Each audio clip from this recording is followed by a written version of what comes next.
साई राम बच्चों, 8वीं कक्षा की हिंदी कालांश में आप सभी का एक बार फिर से स्वागत है।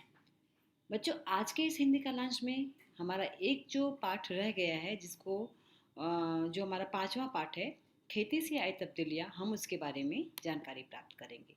खेती से आई तब्दीलियाँ, जहाँ जो कि आप देख रहे हो कि इसके जो लेखक है पंडित जवाहरलाल नेहरू जी हैं।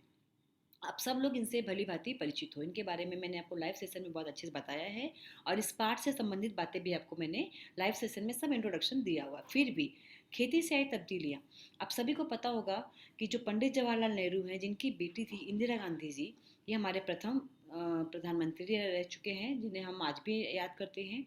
इन्होंने हमेशा से अपनी बेटी को, जो इंदिरा गांधी जी हैं, उन्हें पत्र के द्वारा बहुत सारी बातें जो मिल के नहीं बता सकते थे, क्योंकि वे बहुत ही बिजी रहते थे, इनके पास समय नहीं होता था। तो वे अपनी बेटी को, जो कि हॉस्टल में पढ़ाई कर रही थी इंदिरा गांधी जी, उनको हमेशा सही समय से गाइड करते थे।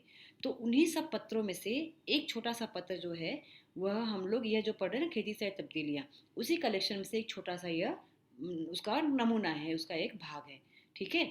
तो खेती से आई तब्दीलियाँ, इसमें क्या बताया है पंडित जवाहरलाल नेहरू जी ने इंदिरा गांधी जी को, आज हम हिंदी के कालांश में देखेंगे। आधा जो भाग है आज के वीडियो में देखेंगे बच्चों, और शेष बचा हुआ भाग हम हमारा जो अगले हफ्ते का वीडियो रहेगा उसमें पढ़ेंगे। ठीक है। तो पहले हम परिचय देख लेते हैं। इनका जन्म 1889 इलाहाबाद उत्तर प्रदेश में हुआ था। हम लोग किसके बारे में बात कर रहे हैं? जो हमारे पूर्व प्रधानमंत्री रह चुके हैं, स्वर्गीय पूर्व प्रधानमंत्री जी पंडित जवाहरलाल नेहरू जी के बारे में। इनकी मृत्यु हुई थी 27 मई 1964 नई दिल्ली में। इनका परिचय देखते हैं। स्वतंत्र भारत के प्रथम प्रधानमंत्री पंडित जवाहरलाल नेहरू चिंतक, वक्ता, लेखक और विचारक थे। नेहरू जी ने आधुनिक भारत के निर्माण में महत्वपूर्ण भूमिका अदा की। आपने विज्ञान और प्रौद्योगिकी के विकास को प्रोत्साहन दिया हमेशा। मतलब जो भी आधुनिकीकरण, मॉडर्न इंडिया जो बनाने के पीछे, वो नेहरू जी का वहाँ पर बहुत बड़ा हाथ रहा है। इन्होंने बहुत कुछ लिखा है, क्योंकि एक वक्ता भी थे, एक लेखक भी थे, एक चिंतक भी थे। एक तरह से हम बोल सकते हैं कि जो पंडित जवाहरलाल नेहरू है ना, वे एक मल्टी टैलेंटेड पर्सनैलिटी थे। ठीक है। तो अब हम यहाँ पे देखेंगे कि इनकी कृतियाँ क्या, मतलब इन्होंने क्या क्या लिखा है। एक आत्मकथा, दुनिया के इतिहास का स्थूल दर्शन, भारत की खोज, पिता के पत्र पुत्री के नाम, यही जो देख रहे हो ना, पिता के पत्र पुत्री के नाम, इसी कलेक्शन में से हम एक छोटा सा भाग आज इस वीडियो में पढ़ रहे हैं, आदि। अब हम देखते हैं कि इस पाठ में क्या बताया गया है गद्य संबंधी। प्रस्तुत पत्र पंडित जवाहरलाल नेहरू ने अपनी पुत्री इंदिरा को लिखा है। इस पत्र में आदिम अवस्था से आगे बढ़कर खेती के माध्यम से हुए मानवीय सभ्यता के क्रमिक विकास को बताया गया है। यहाँ नेहरू जी ने अमीर गरीब के मानदंड एवं बचत प्रणाली को सुंदर ढंग से समझाया है। देखते बच्चों, हम शुरू करते हैं। प्रिय बेटी इंदिरा, अपने पिछले खत में मैंने कामों के अलग अलग किए जाने का कुछ हल बतलाया था। बिल्कुल शुरू में जब आदमी सिर्फ शिकार का गुजर बसर करता था तो काम बटे हुए न थे। हर एक आदमी शिकार करता था और मुश्किल से खाने भर को पाता था। सबसे पहले मर्दों और औरतों के बीच में काम बांटना शुरू हुआ। मर्द शिकार करता होगा और औरत घर में रहकर बच्चों और पालतू जानवरों की निगरानी करती होगी। आप देख रहे हैं कि खेती से आई जो तब्दीलियां हुई हैं, खेती से पहले की जो जिंदगी है ना, उसके बारे में पत्र में यहाँ पर पंडित जवाहरलाल नेहरू जी ने अपनी बेटी इंदिरा गांधी जी को बताया है। ठीक है। तो पहला पैरा आप सबको समझा। दूसरा पैरा में देखो उन्होंने क्या कहा है। जब आदमियों ने खेती करना सीखा तो बहुत सी नई नई बातें निकली। पहली बात यह हुई कि काम कई हिस्सों में बंट गए। कुछ लोग शिकार खेलते और कुछ खेती करते और कुछ हल चलाते। जो जो दिन गुजरने लगे, आदमियों ने नए नए पेशे सीखे और उनमें से पक्के हो गए। खेती से पहले इस तरह से आदमियों ने मतलब जो व्यक्ति थे, जो लोग थे, अपने अपने काम धंधों में इस तरह से उन्होंने सफलताएं प्राप्त करना धीरे धीरे शुरू किया। मतलब पहले उन्हें सब बातों का नॉलेज नहीं था, फिर धीरे धीरे उन्होंने नए नए कामों को देखा, नई नई बातें सीखी, और फिर उसे कई हिस्सों में बांट दिया, और औरतों और आदमियों के बीच में काम को बांट दिया गया। खेती करने का दूसरा अच्छा नतीजा यह हुआ कि गांव और कस्बे बने। लोग इनमें आबाद होने लगे, अर्थात गांव कस्बों में लोग अपना खुल की खेती करने लगे और अच्छे से खुश रहने लगे। खेती के पहले लोग इधर उधर घूमते फिरते थे और शिकार करते थे, क्योंकि उनका यही तरीका था जीने का। उनके लिए जीवन यापन के लिए उनका एक यही तरीका था। उनके लिए एक जगह रहना जरूरी नहीं था, शिकार हर एक जगह मिल जाता था। इसके सिवाय उन्हें गायों, बकरियों और अपने दूसरे जानवरों की वजह से इधर उधर घूमना पड़ता था। इन जानवरों को चराने के लिए चारागाहों की जरूरत थी। चारागाह का अर्थ होता है बच्चों, जहाँ पे जानवरों को चराया जाए, जहाँ पे घास हो, ऐसी जगह। एक जगह कुछ दिनों तक चरने के बाद जमीन में जानवरों के लिए काफी घास पैदा नहीं होती थी और सारी जाति को दूसरी जगह जाना पड़ता था। अर्थात खेती की शुरुआत करने से पहले देखो आप लोग देख रहे हो ना कि किस तरह से पूरी जो इंसानी जाति है हमेशा से शिकार पे पूरी तरह से अवलंबित थी और वह एक जगह से दूसरी जगह पे अपने ज़रूरत के हिसाब से स्थानांतरण करती थी। मतलब एक जगह से दूसरी जगह जाना यही उनका पेशा था क्योंकि उनकी ज़रूरत भी थी वह।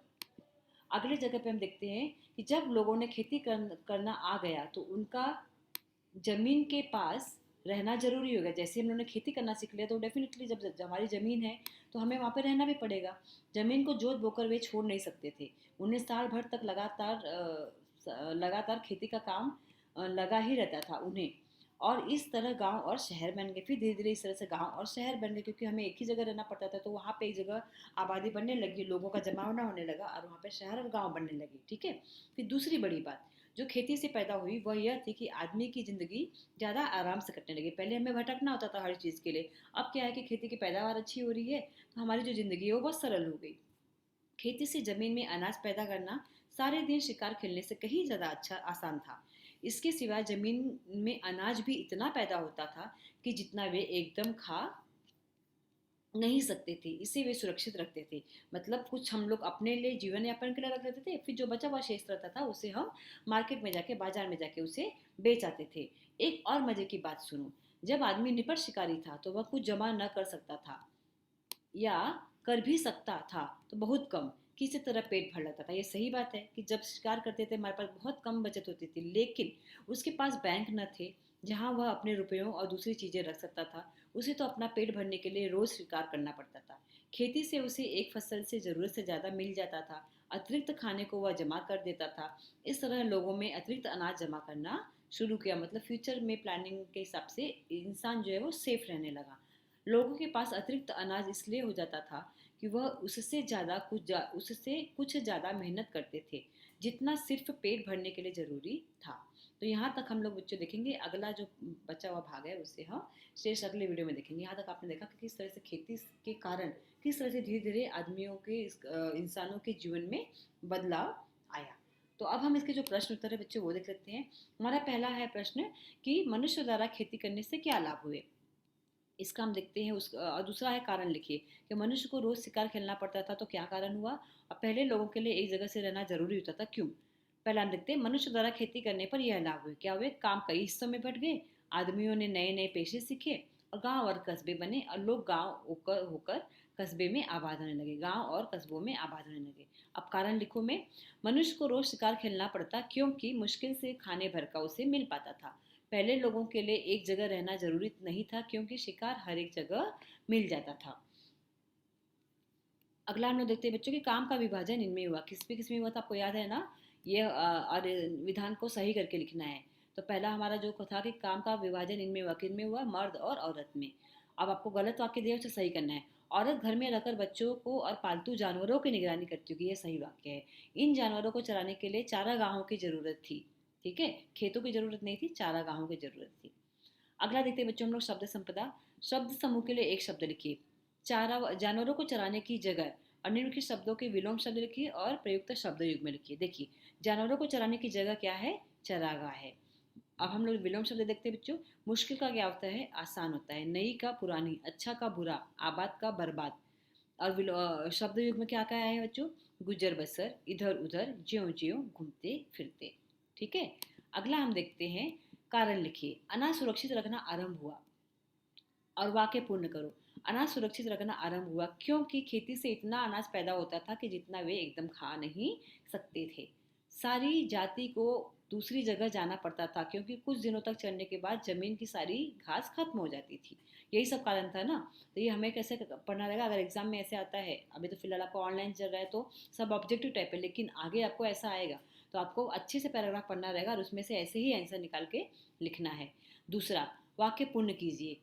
दूसरी बड़ी बात जो खेतों से पैदा हुई वह थी कि आदमी की जिंदगी ज़्यादा आराम से कटने लगी। उसके पास बैंक न थे जहां वह अपने रुपयों व दूसरी चीज़ों को रख सकता था। निम्नलिखित वाक्य कथनों को वक्रमानुसार फिर से लिखिए।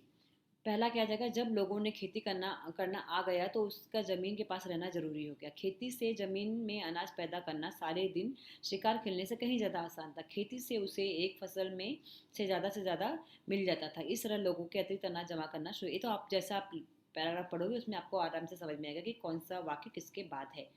निम्नलिखित शब्दों के पर्यायवाची शब्द रखिए और निम्नलिखित शब्दों के वचन बदल कर रखिए। जानवर का पर्यायवाची क्या होगा बच्चों? पशु। खेती का कृषि। गांव ग्राम। शहर नगर। और इसका वचन बदलिए, जाति जातियाँ, जमीन जमीनें, जिंदगी जिंदगियाँ, चीजें चीज। अगर आपको बहुवचन दिया है तो एक वचन करना है और एक वचन दिया है तो आपको बहुवचन करना है। ठीक है बच्चों, तो यहाँ पे उन्होंने कहा, मैंने आपको हमेशा बोला कि आपको हमेशा स्वमत आता है, मतलब जो भी क्वेश्चन किया गया है उसके ऊपर आपके विचार क्या है। यहाँ पे मैं आपको रीड करूंगी, लेकिन आपको ध्यान देना है कि अभी तो आपको ये ऑनलाइन सेशन के दौरान नहीं आएगा, लेकिन जब भी आएगा आपको इसी तरह से कुछ लिखना है अपने मन से, कि ताकि आपको वहाँ पे जितने भी मार्क्स का सॉम आता है आप उसे अच्छे से पा सको, प्राप्त कर सको। पहला आपका क्वेश्चन है कि खेती के कारण मनुष्य के जीवन में आए परिवर्तनों के विषय में अपने विचार लिखिए। जैसे यहाँ पे बताया हुआ है कि आदि मानव आरंभ में खाना बदोश था, मतलब इधर से उधर आना जाना उसका लगा हुआ रहता था, एक जगह नहीं रहता था। वे लोग भोजन और आश्रय की तलाश में झुंड बनाकर एक स्थान से दूसरे स्थान पर घूमते रहते थे।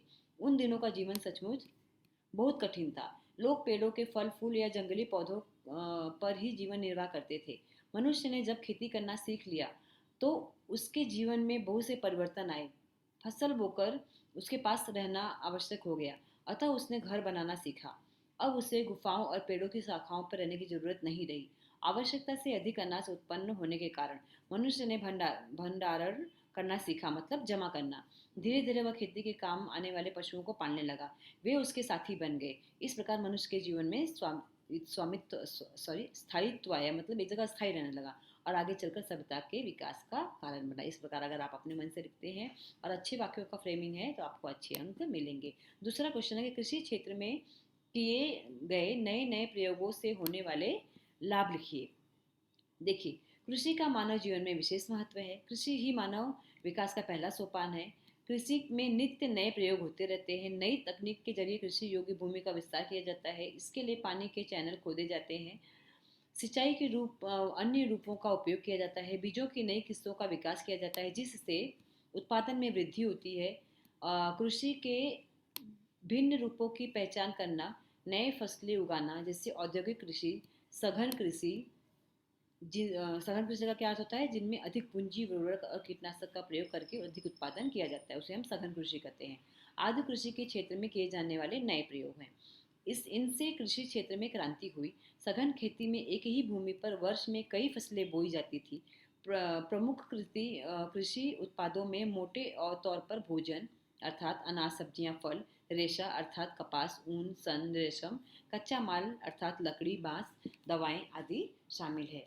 तो यहाँ पर बच्चों हम लोगों ने देखा कि किस तरह से अगर आपको स्वमत आता है तो हमें लिखना है। तो उम्मीद करती हूँ कि आज का जो हिंदी का सेशन था, हम लोगों ने जो भी भाग अभी तक पढ़ाया है खेती से आई तब्दीलियाँ, वो आपको अच्छी तरह से समझ में आया होगा। फिर अगले वीडियो में हम लोग मिलेंगे, तब तक जो भी पढ़ाया जा रहा है उसे ध्यान से पढ़िए और इसके जो प्रश्न उत्तर है उसे अपने हिंदी नोट पुस्तिका में लिखते रहिए। ठीक है बच्चों, अपना ध्यान रखिए। हम अगले वीडियो में फिर मिलेंगे इसके बचे हुए शेष भाग के साथ में। Thank you.